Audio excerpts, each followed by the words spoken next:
thank you all for coming, because I know travel these days is no longer a pleasure. It's an effort, and you all made extraordinary efforts to be here. This is an occasion of high hilarity in the technical sense of the term, since if you're in the same frame of mind as I am, we have no more troubles. And we're about to basically to celebrate that great good fortune. Oh no, it's not good fortune, it's blessing. Blessing is the word for it. This is a truly providential process that we're involved in, and I know that Peter Thiel is motivated by his Christian faith, as are many of us here, and so we give thanks in that spirit as we begin. And I've asked Rene, as the funds at Argo of all of our life together, to give us the opening address for the basically inaugurating or declaring open the entity that we're now a part of, and then it will be followed immediately by Paul Gifford, who is the Buchanan Professor of French at the University of St. Andrews, who has a special announcement to make in connection with Rene. So, Rene, please. Well, the problem with making a speech here is that I know only one thing. There is only one thing I can really talk about, which is the mimetic theory. But this is not a meeting in which I should define the mimetic theory. I absolutely cannot do that. So I can say a few words about its history.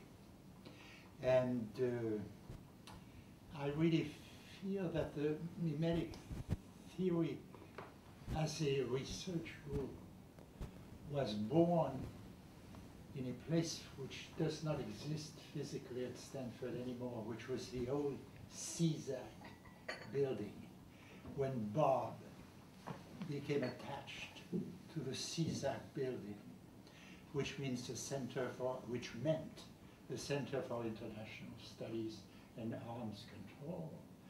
He became their spiritual advisor, and he created a discussion group there. And some of you remember being part of that discussion group.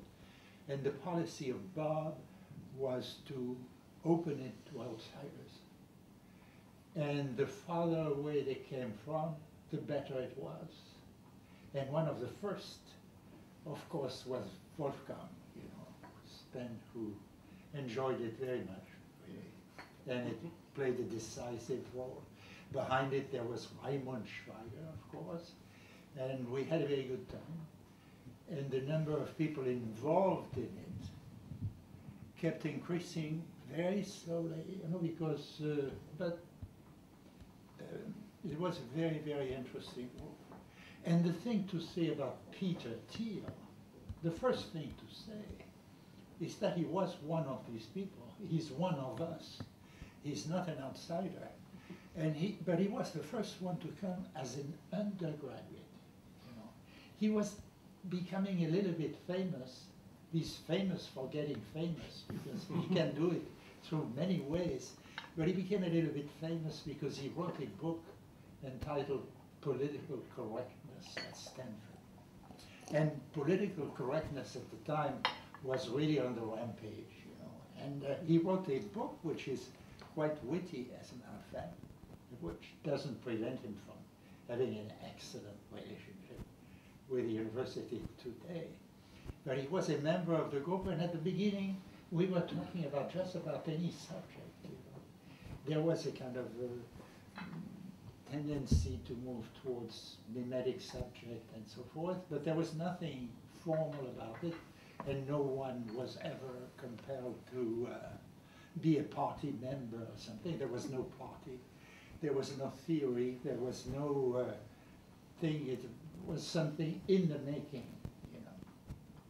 Maybe Bob had some ideas, but sometimes I wonder, you know, if he was not already planning this very meeting, because he's behind his playful attitude, there is a lot of calculation too.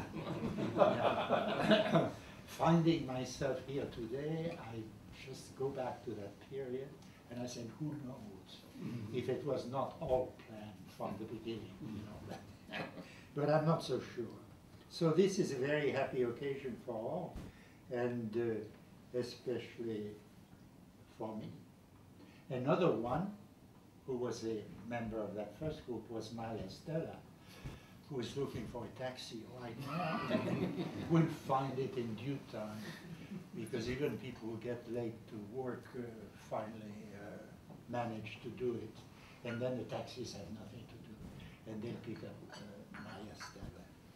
And so we had that group, which was fine, and the two dominant spirits were Bob's and Raimund Schweiger, I feel, who never came, but was should be labeled the real inventor of the relationship between the mimetic theory and Christianity. You know, he formulated his model was violence and the sacred, but he realized, he was the first to realize the relationship with Christianity and to understand both its paradoxical and fundamental nature. I'm a little afraid when I think of Raimund right now, because Wolfgang is going to publish our correspondence. And I feel sometimes my own share in it is not up to the level that it should be. But anyway, it's one of the undertakings that our organization would like to be able to support. And it's a very good thing. Then what happened after that, really the first real development was the creation of Cover, you know, the colloquium of violence and religion. The name, the motto were discovered by Bob, but Bob was working with Raimund and Jim Williams, who might be here, but unfortunately he's not, he couldn't make it, and we miss him too. And when Cover was created, some people feel that Cover is a little too sectarian and pro-mimetic theory. But Cover at the beginning was really an embattled journal, which survived because it served the great American cause of publishing for young professors. That cause which if they cannot fulfill the demands, they cannot survive and so on.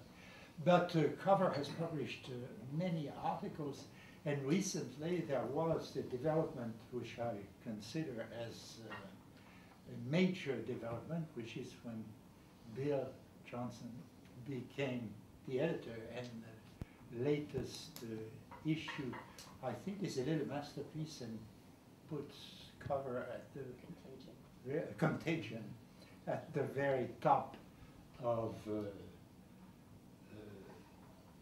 scholarly magazines in the United States.